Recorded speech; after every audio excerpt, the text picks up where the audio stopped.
Então, no vídeo passado, eu falei, basicamente fiz uma descrição, né, de como é que é a lógica do algoritmo de programação dinâmica em tempo infinito.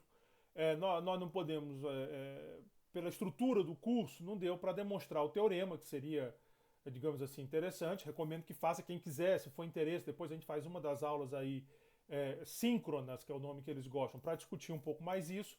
Mas nas notas de aula está lá, eu acho que está direitinho. Como eu disse, quem quiser melhor, eu recomendo muito o livro do Elon, de espaços métricos. Ah, mas eu fiz a descrição, acho que deu a ideia de você pegar um ponto de partida, uma função contínua ilimitada de partida, e você aplicar o funcional de Bellman até encontrar, a convergência. E como eu disse, esse é um método que analiticamente pouquíssimos exemplos vão funcionar, e do ponto de vista, mesmo numericamente, ele é complicado, a não ser quando fazemos a aproximação, que é o que vai acontecer na próxima unidade, na próxima sessão. Mas aqui eu quero. Esse vídeo eu complemento o outro. Eu quebrei mais por uma questão sei lá, de deixar mais fácil para dar uma respirada, porque às vezes aquele tema ali é um pouco árido, mas podia ter ficado junto. Aqui eu vou fazer exemplos do método, né? Já que eu não fiz a parte teórica, pelo menos exemplos. Eu vou fazer dois exemplos. Na nota de aula tem mais exemplo, mas a questão monetária eu não fiz no ano passado. E eu ia tentar introduzir esse ano os modelos do Kiyotaki Wright de busca e moeda. Mas aí eu acho que esse formato não facilitou muito. Já tem muita coisa nova esse ano, principalmente na parte de crescimento, que eu dei uma boa reforçada. Então eu não sei se vale a pena entrar ali. Quem ficou curioso, dá uma olhada e segue as referências. Uma maneira interessante de discutir moeda, quebrando algumas hipóteses importantes. Eu vou falar de moeda aqui nesse curso lá, na parte de gerações superpostas, tem mais umas 2 unidades, eu acho, para chegar lá, mas nós vamos falar. O que eu vou fazer aqui então, como aplicações, o primeiro eu vou usar aquela ideia da iteração, que é a ideia bacana mesmo, né, para encontrar a solução usando uma versão simplificada do modelo de escolha ótima de consumo e poupança ou consumo e investimento, dá no mesmo. Depois, eu vou usar essa programação no modelo básico só para mostrar como é que nós podemos encontrar as condições de primeira ordem usando programação dinâmica. Então, em vez de fazer aquele lagrangiano lá, malandro, você usa programação dinâmica e vai chegar nas mesmas condições de primeira ordem que nós tínhamos lá nas unidades anteriores. E aí fica a seu gosto. Bom, a função de utilidade é logarítmica, não é aquela de coeficiente de substituição intertemporal constante, ela é logarítmica, porque é mais simples, eu não vou ter aquele sigma, o sigma é 1. A função de produção Cobb-Douglas tinha que ser k elevado a θ, simplesinha, e eu vou pedir, essa hipótese aqui é fundamental para facilitar a minha vida, que a depreciação seja total a cada período, ou seja, delta igual a 1. Não, tem algumas aplicações que você pensa que o período é grande o suficiente para isso acontecer, mas normalmente não tem por que fazer isso em aplicações, porque numericamente a gente resolve com delta diferente de 1, como nós já fizemos várias vezes. Se isso é verdade, eu posso montar a sequência que vai ser dada aqui, ó, a minha sequência lá de operadores, ela vai ser montada dessa forma. Vn mais 1 é igual a tvn, né? Então Vn mais 1, lembrando, pegando aqui ó, no meu algoritmozinho, achar Vn mais 1 é igual a tvn. Se Vn mais 1 for igual a Vn, pare, mas a regra é Vn mais 1 é igual a tvn. Então, volta para cá. Vn mais 1 é igual a T de Vn, que é isso aqui. Máximo em Kt mais 1, porque o controle é Kt mais 1. Logaritmo de Kt a θ menos Kt mais 1, que é a regra de movimento capital. Beta Vn de Kt mais 1. 2 pontos. Aqui eu poderia ter feito o conjunto de restrição, ele teria que estar entre 0 e o máximo permitido, que seria a produção, o f de Kt, o Kt mais 1 tem que estar aqui dentro, já que a depreciação foi completa, e aí eu teria o gama. 2. Kt mais 1, Kt mais 1. Controle. Estado amanhã. De novo. Kt mais 1, Kt mais 1 aqui, Kt mais 1 aqui. Esse Kt mais 1 que eu estou maximizando é o controle. Está aqui ele. Esse Kt mais 1 aqui, embora seja o mesmo, isso não é exatamente o controle, isso é o estado amanhã, né? O f de k. Nesse tipo de modelo, lá quando nós fizermos a aplicação, vai ficar mais claro isso. Esse tipo de modelo tem essa característica maravilhosa do... Ficou estranho, né? Mas maravilhosa do controle ser igual ao estado amanhã. Então, o controle, kt mais 1 é igual ao estado amanhã. Isso vai facilitar muito a nossa vida.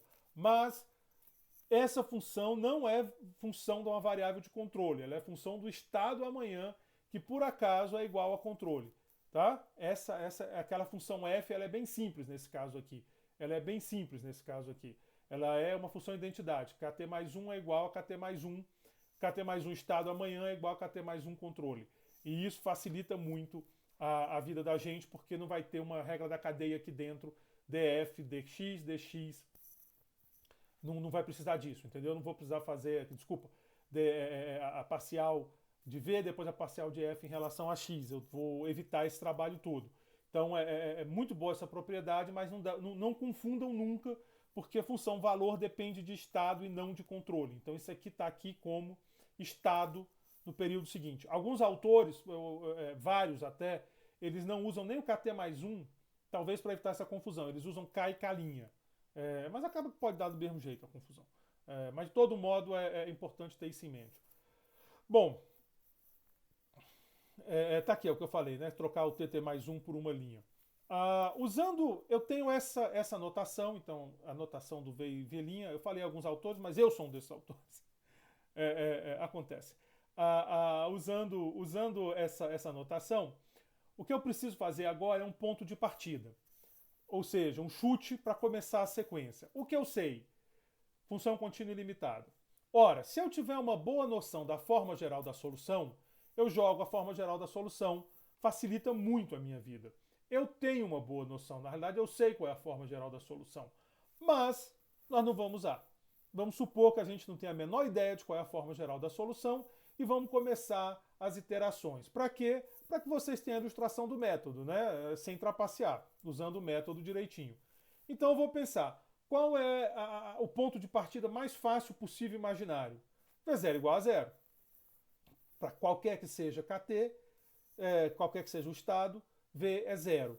Ela é contínua, ela é limitada, então é uma boa escolha para começar a nossa programação.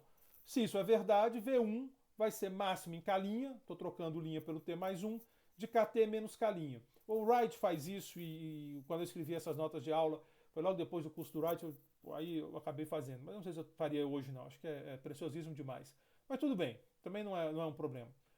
Então essa é a função valor da primeira iteração. Vamos resolver a função valor. Solução aqui, a regra de decisão, a política associada a essa regra aqui é trivial.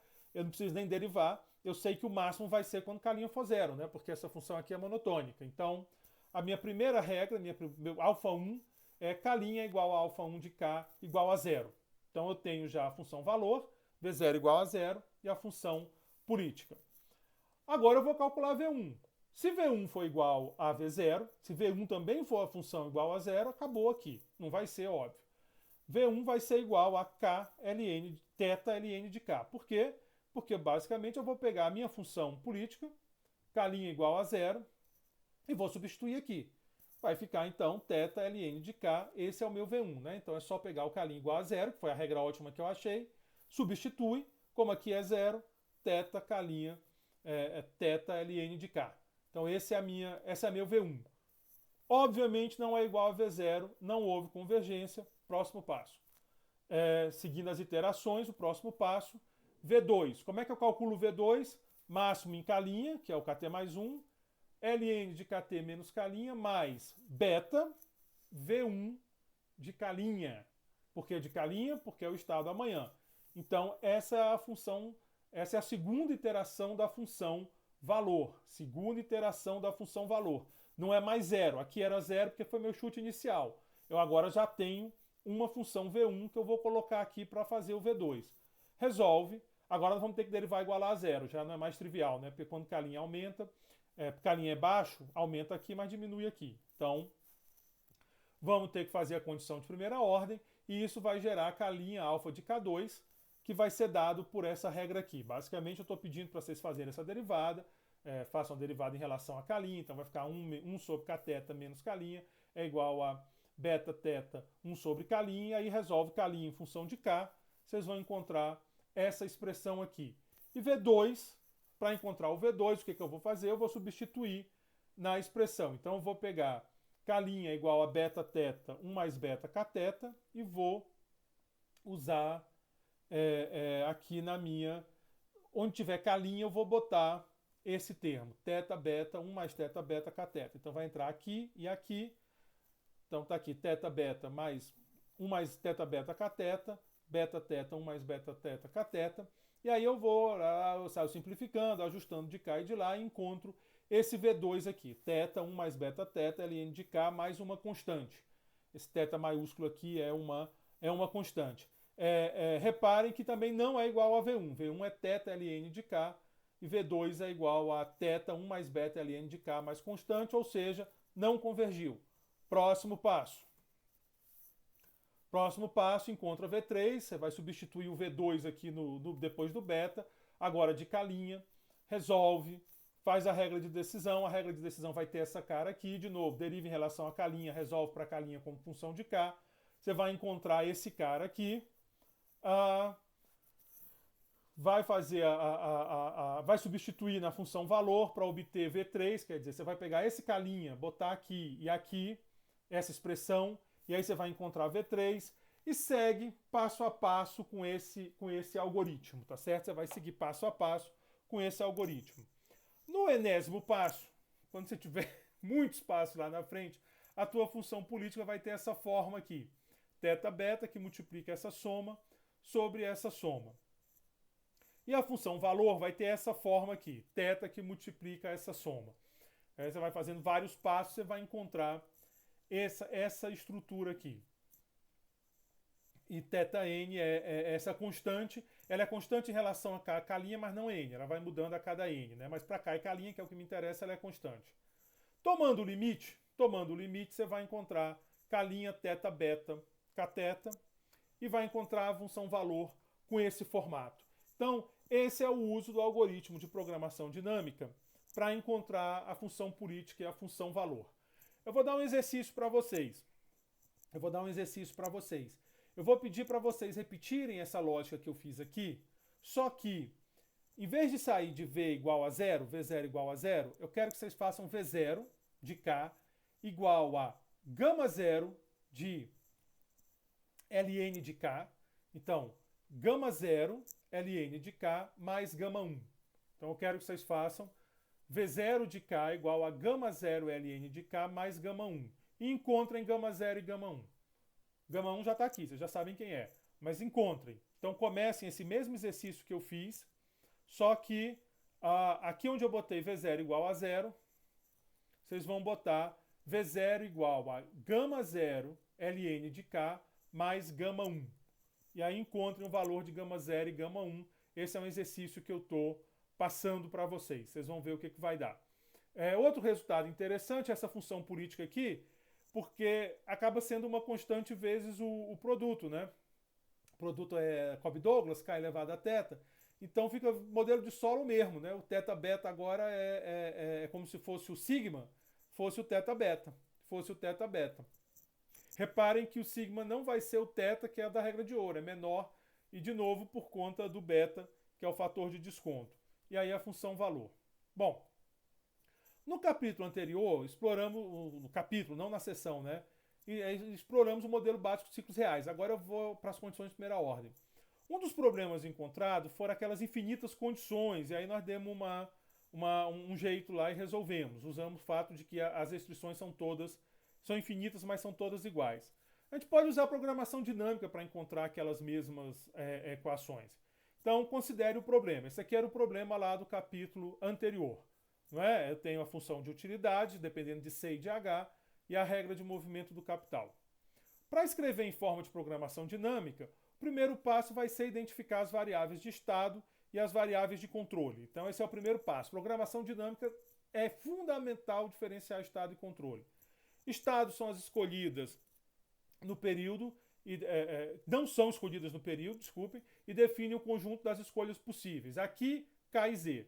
Controles são escolhidas no período e dependem do estado. C, K, C, KT mais 1 e H. Definidas as variáveis de estado e controle, vamos substituir a função de objetivo para simplificar o problema. O problema vai ficar com essa cara aqui. Eu só substituir a restrição aqui na função utilidade, tá? Só para diminuir o tamanho do problema. Bom, repare que essa nova especificação, as variáveis de controles passam a ser KT mais 1 e HT. Por quê? Porque o consumo eu escrevi como função de KT mais 1 e HT, está aqui. Esse aqui é o consumo. A equação de Bellman, então, vai ser o quê? Maximizar em KT mais 1 HT, que são os controles. A função depende dos estados, KT e ZT. U do consumo, que é esse cara aqui, e 1 menos HT, mais beta é estado no período seguinte. KT mais 1, ZT mais 1, que é o estado no período seguinte. Então, essa é a minha equação de Bellman. Não dá aqui para tentar aquela maneira. Só um segundinho. Está começando a ficar escuro, então é melhor acender a luz. Então, não dá para usar aqui aquele método de iteração, porque vocês viram como era pesado lá. Imagina aqui com mais problemas. Se você simplificar bem, ainda dá, mas melhor pensar que não dá. As condições de primeira... dá porque o H não tem dinâmica, né? Mas é bem pesado. As condições de primeira ordem são essas daqui. Eu estou fazendo... Isso aqui é uma maximização.